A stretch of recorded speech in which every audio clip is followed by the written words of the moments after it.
And welcome in, everybody, to the Sports Frenzy podcast. Phil Penarski here, as always, joined by our News 8 sports correspondents, Dean Holsworth and Andy McDonald. Gentlemen, we've got quite the busy show. I say that every time, but this one is no different. We're going to be touching on, of course, the Detroit Tigers, the Detroit Lions, who had their first preseason game, and we also got some miscellaneous things to get to, both in the college and in the pros. But let's begin first talking about the Detroit Tigers, who, again, last time we were recording an episode, we were touching on just how things have really improved for these Tigers, and we're really starting to climb up the standings a little bit, and things were starting out a little bit better at the post that episode. They ended up winning 2 out of 3 against the Cleveland Guardians, but over the weekend they got swept 3-0 over by the Chicago White Sox, who currently lead the AL Central, pushing the Tigers back to 4.5 games behind them in the AL Central standings. Kind of dampened things a little bit as far as the momentum I feel like the Tigers were really starting to pick up on. I mean, how does that series against the White Sox and getting swept by them really change your feelings on this team? I mean, you go for it. I mean, here's the silver lining. Like, obviously, it's a series that happened in August, not September, right? So, yes, it was disappointing to see the bullpen kind of not play well. The starters, Job and Melton, obviously had Job just came back, but he didn't pitch well. Troy Melton didn't pitch well. And the offense was okay, right? But like I said, I just think for this stretch in the season, it's totally fine. I like the way they bounced back last night, Monday night against Pittsburgh, and kind of got, you kind of need that, right? Like, you have a bad series, you go on the road, which the Tigers have played really well on the road as of late.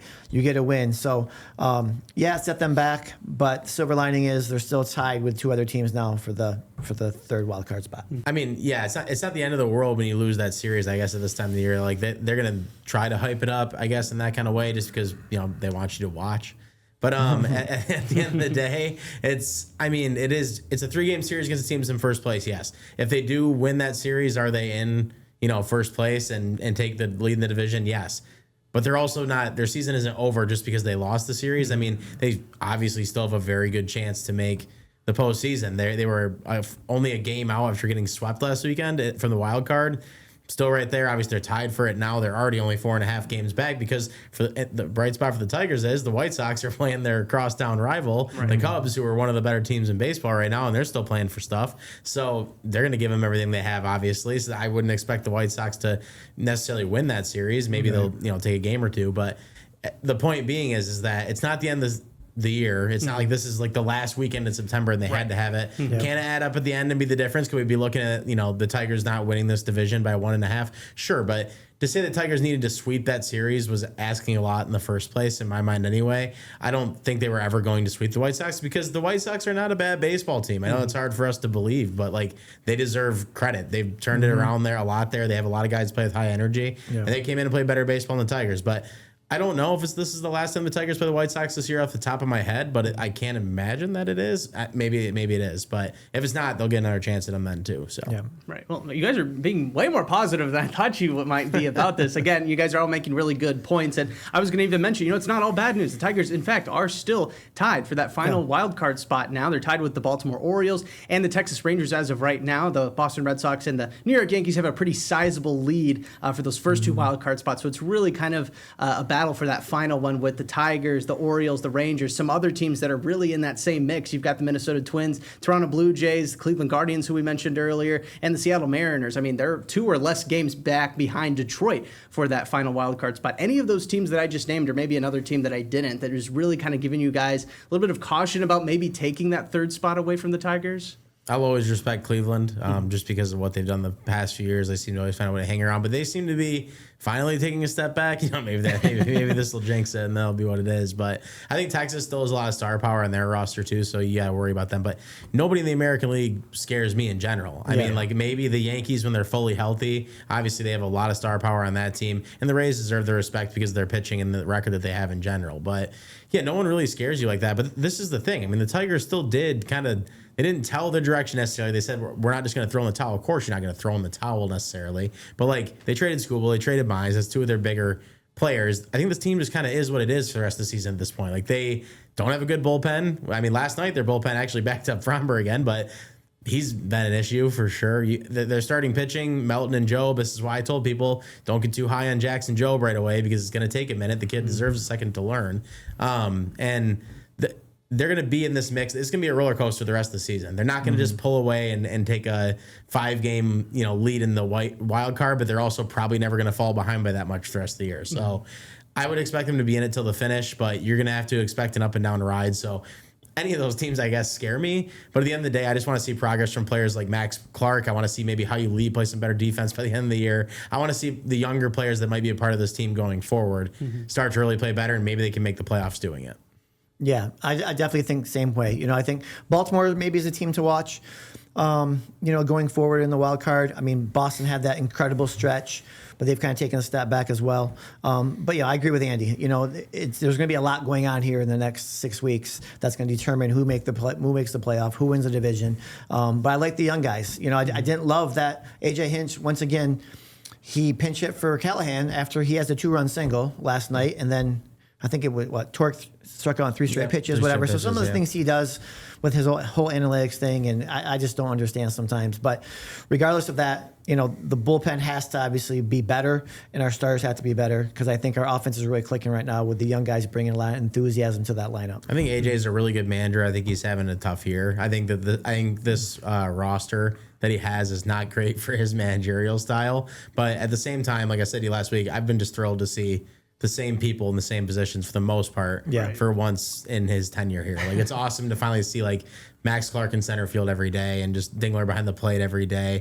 McGonigal's being the left side of the infield at least every day. It's good to see that for once. But obviously they have some decisions going forward, and they're testing a lot of them right now because you got Gleyber Torres, who's going to be out by the end of this year. Javi Baez, they could actually buy out, I think, for the first time since this contract has kind of been. And I hope they do. And they might do that. So there's a lot of interesting parts that are going to be happening down the stretch here. And I think this team just kind of knows that, and I think they're just kind of playing with a loose energy right now. Yeah, and real quick too, obviously Riley Green, we hope he gets healthier sooner they're than saying later. by the end of August is the hope. So hopefully that is the truth. Yep. No, and getting him back in the lineup. They need him back. Absolutely. They need him back, for sure. Tigers currently in Pittsburgh playing the Pirates. They were able to take the first game in that series. After that series, though, it's off to Kansas City for 3 games, and then they're back at Comerica Park for 3 games against the Tampa Bay Rays. Those are going to be the series before we talk again next. So I guess which of those series is going to be most important for the Tigers to really show up for?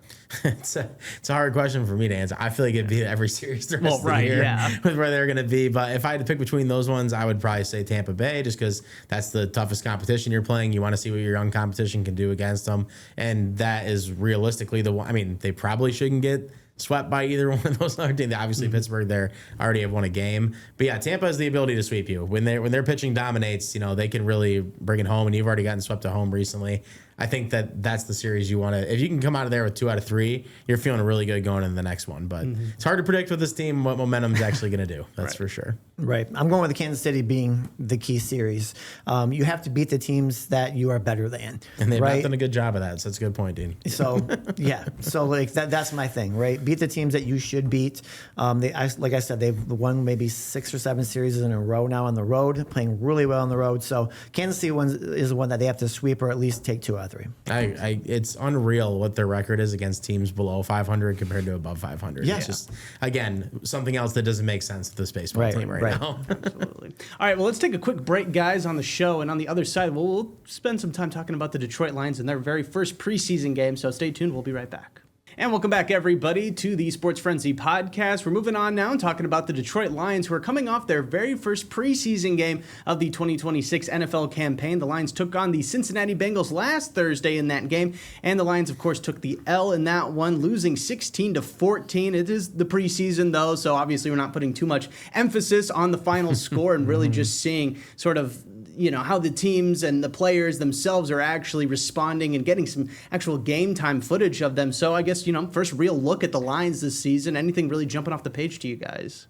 I mean, I liked Keith Abney, which I feel like was an underrated part of that game. I think that's the guy that you're watching because of how questionable their secondary is right now. He made 5 really nice tackles. I think he did a good job when he had to make some different coverages. I think he's a player that nobody was really talking about, but I heard his name a lot of times in the broadcast, and I seemed to every time I was watching him, I liked what I was seeing. So that's a good one. I mean, obviously we could talk about Blake Miller and things like that, but I think The other thing that's obviously just not great is Isaac Tesla so far. I mean, that's just I have disliked that part of it. You heard a lot of murmurs from camp that he hasn't been as good as you may have expected, and then when you see him drop the 2 passes he did in the game, especially the one leading to an interception, which basically went right through his hands, off his pads and into the defender's hands, that was not Luke Altmaier's fault. I think that's a major concern right now.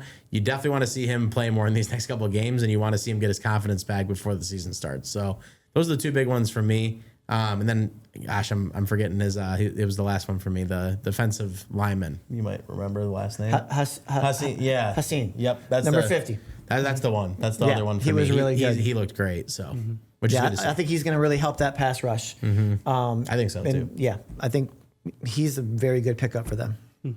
No question about it. Yeah. Dean, anything else that kind of jumped off your page from that Jacob game? Sailors. Yeah. I thought, he kind of looked like Jahmyr Gibbs at times, right? Yeah. He really, caught the ball well out of the backfield, and he ran hard, and he's pretty elusive.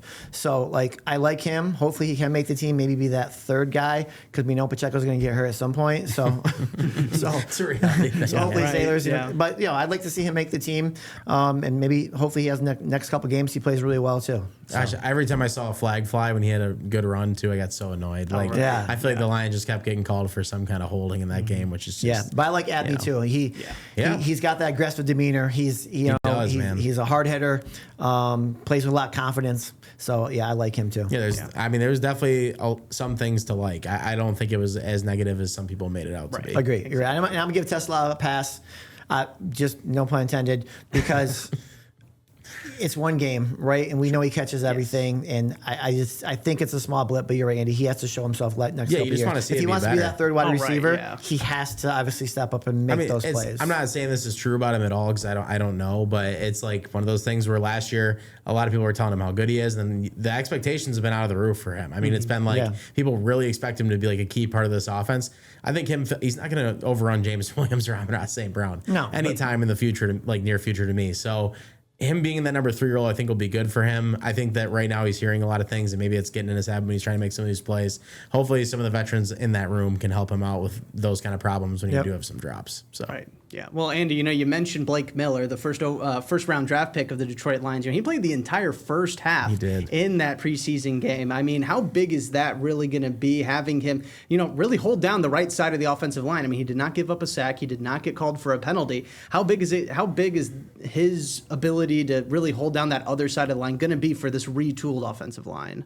Well, for the injury news to Cade Mays, I think him being less if Blake Miller can be something you don't have to worry about, which would be unbelievable at the right tackle position, I feel like, because he's going to have some problems, I think. I mean, he's a rookie. He needs a second, right? And so there's that, I don't think you just step up, and face, you don't get the best defensive end every week, but in the National Football League, you get a pretty good defensive end every week. Right. And I feel like the less of a problem you can get with the pass rush from his side, that makes a huge difference right now with what they have going on at the center position, because obviously there's a lot of things going on with that. Tate Ratledge took some snaps at center. Obviously, Juice Scruggs is the name that everybody seems to be bringing up because he's played the position before and he's a veteran.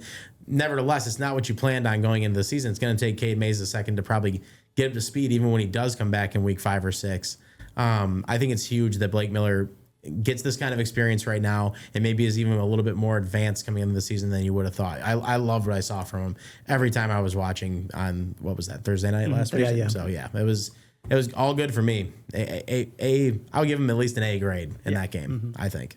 Yeah, I agree. You a lot of times you don't watch the linemen, right? But with Blake Miller, in Detroit, we're doing it. This year. You're watching. You only care about the play, right? You're just watching what he's doing. And obviously, I think the Lions are going to have to maybe maneuver their way away from. You thought maybe they're going to go to the left more off of Panay, obviously moving to left tackle. But if Blake Miller can shore up that right side, you're going to have both sides that you're going to be able to run the ball and do different things. So I think it'll just be a benefit if he can, adjust quicker than most as a rookie. I mean, if you have to take Tate Ratledge to play center off of that guard position, I think Tate Ratledge was pretty good for a rookie last year. That was one of the few bright spots on the offensive line.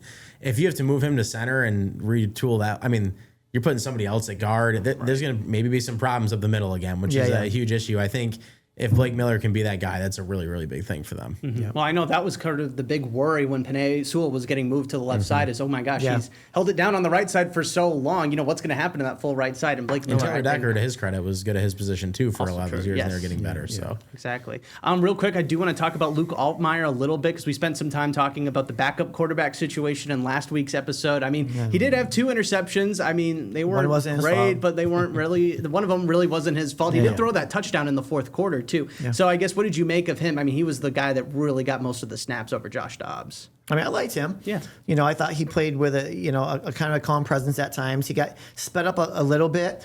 And that's obviously the adjustment of reading defenses, right, as a rookie.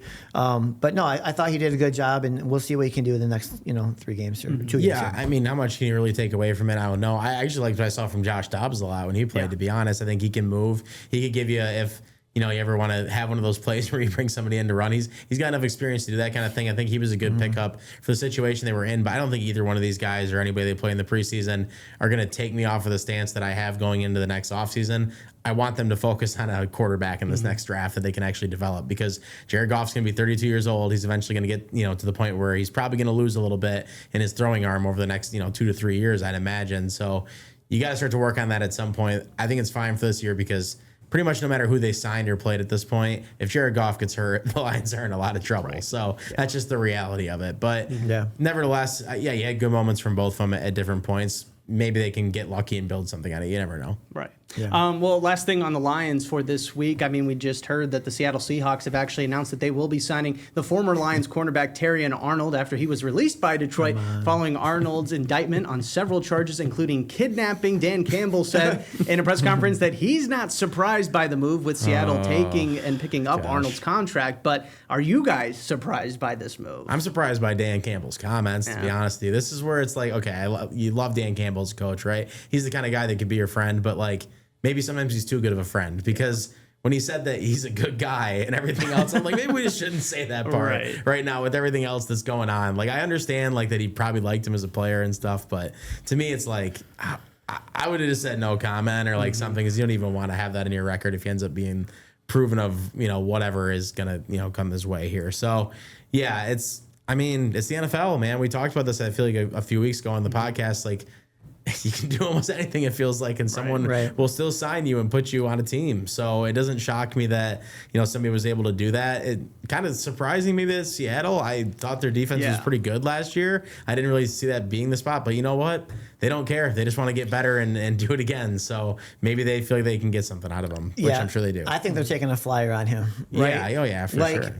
If he does get out of this somehow, some way, then they have, a guy who obviously hasn't proven himself yet, but obviously he's a young guy who maybe can develop like the Lions wanted him to. But I still think it's just a bad stigma on your team, right? Exactly. And and even if he let's say he does get off a little bit or whatever he gets, maybe he gets an 8-game suspension, something. But I don't know. Yeah, I was a little surprised by that too. But you're right. Second chance. You just won the Super Bowl. Why do you want that guy in your organization? Why do you want to bring that into your organization? I just don't understand that. I don't understand the move from Seattle's standpoint at all. I don't understand the move from anybody else's standpoint either, with what he's being accused of. But much less with them. Doesn't make any sense to me. Right. Well, and I was going to say the Seattle part is what was so surprising to me, especially since we have no idea what's going to happen with Terrion Arnold. I mean, the NFL has yet to pass down any sort of judgment on that, so it's not like he's able to practice or play or anything like that right now. Yeah, a guy that possibly organized a heist into our locker room. Exactly. That just won the Super Bowl and has great vibes probably right now. Yeah, great locker room guy potentially. I don't understand it, man. Yeah, I mean, maybe they can all scheme something up. Maybe he's good at drawing up schemes. I don't know, but we'll see. Yeah. All right, guys. Well, let's take another quick break. We've got a few other things to wrap up on, including some collegiate football and even some high school football to get to. So we'll be right back. And welcome back, everybody, for the final time on this week's episode of Sports Frenzy. We've got a few things to wrap up on, including some big news involving the Michigan State Spartans. The Michigan State University actually announced its new athletic director following the departure of Jay Batt earlier this summer. The Spartans didn't have to look too far to find their next guy in charge. They hired Dan Bartholomew as the new AD. Bartholomew, of course, was the previous athletic director over at Western Michigan University, where during his tenure, since 2022. The Broncos won not only 37 conference championships, but their hockey team, of course, won the national championship a few years ago as well. I mean, pretty great hire for MSU, given all the uncertainty surrounding upper management out there. Great to get a guy like this who had a lot of success right here in the state of Michigan. Yeah, definitely. A homegrown guy, like you said, from Western Michigan. Their program's had a lot of success. Obviously, you mentioned the hockey. The football team just won the MAC. So, he did a great job of kind of building all the sports there. I know their women's soccer team is pretty good too, but that's, it's still a program. I think he's going to be a really good fit at Michigan State. And if he can kind of, emulate what he did, with the programs at Western and bring that to Michigan State, I think, they're going to be in good shape. Yeah, as much as I don't love giving that team in Kalamazoo credit, they deserve a lot of it, and it is because of him. I think that he did a great job over there. I think when he's a great fundraiser too, which is very important for what Michigan State wants to do. I think with the future of their program, they want to bring somebody in there who is good at bringing money into the schools. It seems to be something that's kind of just been not spent the right way, I guess, when it comes to the athletic department, or at least a lot of the coaches there would probably think that over the past few years. I think if Tom Izzo likes a guy and gives you the stamp of approval, you probably agree with it at Michigan State no matter what, because he obviously is out for the best interest in the school. Not saying he made the hire, but he had his hand in on it. Yeah. I think it's a really good decision on paper. I think it's one of those things you're not really going to know until he actually proves he can do it at this level. Right. But what he did at Western Michigan, you won a national championship in your sport. Whether their hockey has less teams or not, it doesn't matter. That's hard to do. Very impressive. And Western Michigan football coming this year was ranked number 9 in the mid-major poll. So he's done a great job over there. He's moved things in the right direction. Mm-hmm. I love the hire for Michigan State. I have liked that and the Pat Fitzgerald hire, both of them. Even though it was a weird way that everything has come about now, I do think that they're back on the right track with getting those people in there for him. Yeah, hopefully he can provide some stability to that position. Yeah. Right. Now, and Michigan State, of course, keeping President Kevin Guskowitz on board, too. Also helping out, keep everything as stable as possible. We'll stick with college now and move on over to the other school in Michigan, that being the Michigan Wolverines. The latest and first preseason AP poll for the college football season has come out, and it places the Michigan Wolverines in at number 16. Do you guys think that they're perfectly ranked, maybe a little bit too high, maybe a little bit too low? Where are you kind of viewing the Wolverines right now? Again, they're returning a few guys, but it's a really brand new era in Ann Arbor. Yeah, it is. It's interesting. I mean, I think you like a lot of what Kyle Whittingham brings. He brought a lot of consistency to the Utah program, but at the end of the day, this is his first time coaching over here in the Big Ten like this. So It's he's played against Michigan plenty of times in those schools, so you got to like what his ability is. 16 is probably fine, but again, these preseason rankings, there's been plenty of seasons where Michigan has been put in about that spot, and they probably should have been unranked to start the year. So you don't really know what you're going to get. I think a lot of it with Michigan that obviously I'm definitely not giving out anything that nobody knows right here with saying that Bryce Underwood is a huge key to this team. Yep. What are you going to get from him? Is he going to give you more with his legs this year? Is he going to be, the guy that Michigan promised he was basically going to be and that he promised he was basically going to be with a lot of the things he said? And then their defense. I mean, you got to lean on that again. I think you got Rob Moore back as a captain for probably the third time, which is like the first time in school history. So they have some pieces on this team that were even still a part of a team like that won a national championship. So they have a lot of talent. There's no question that it could be. I've liked the Kyle Whittingham hire. I think it's a good hire, and I think that they could end up in that spot at the end of the season regardless. So it's probably fair to start at. Yeah. Yeah, I agree. I think 16 is probably a really good spot for them starting out, but I don't believe in preseason rankings either. Yeah. Look at Penn State last year. Way too hard to do. Right? To look at some of these teams that dropped. In the transfer portal era, man, 100%. It's even worse with that. Yeah. Oh, yeah. So, I don't believe much in that hype. The teams are going to play their schedule. They're going to win. They're going to move up. They're going to move down. It is what it is. But no, Bryce Underwood has to take a big step. From what I've heard, he's looked really good in the offseason or the preseason here. His footwork's a lot better, and I think he's going to have a better receiving core this year. So that's definitely going to help, I think, improve his stats. And obviously he was one of the worst quarterbacks in the country last year with touchdown passes thrown and passing yards and things like that. So he's got to improve that stuff, and I think he will because of the young receivers that I've heard that should be pretty good. Here's a question I have for both of you guys on this topic really quick, just because I've been talking about it a lot this week. Did you guys see the comments from both Bryce Underwood and Kyle Whittingham in the Michigan-Ohio State rivalry? Like how it Yes. doesn't, like basically It's just another both game. of them just said it's another Oof, game. no. Yeah, Phil, You can't. perfect person you to ask. cannot doesn't, say that. Exactly. So You're saying upsetting that, the is fan used base. that Right, from when you say exactly. stuff Whether like you that. feel that way or not, you can't be on record I don't saying expect that. Kyle Whittingham to walk in here and start pounding his fists on the desk and being like, I hate Ohio No, State, right. immediately. But he should say, when they ask him about it, be like, well, you guys don't like him, right? So I don't like him. I hate him. You know what I mean? Like just something like that. Like you gotta give something where you're agreeing, because guess what? The fans are the ones that show up and support you. They're the ones that have your back no matter what. And you better win that game if you're gonna make comments like that. Because if you make comments like that and you don't back it up and you lose, I mean, that's going to look, people are going to be like, he's not invested. It doesn't mean the same. Ohio State, I'm sure Ryan Day did something like this Phil, on purpose. I don't know if you know this. Right after, Senior but day. he moved the senior day to the first week of the season, right after all this stuff came out last weekend with these two not So caring. it's not a distraction for the Michigan game. But so that makes it more important, Yes. right? So he's showing the Yes. emphasis and caring more. Right. I'm telling you, man, like I understand that he's not paid to do that, but at the same time, that's what it's about in college football, and he should know that. He was a part of the Holy War. He had his whole thing over there in Utah with BYU.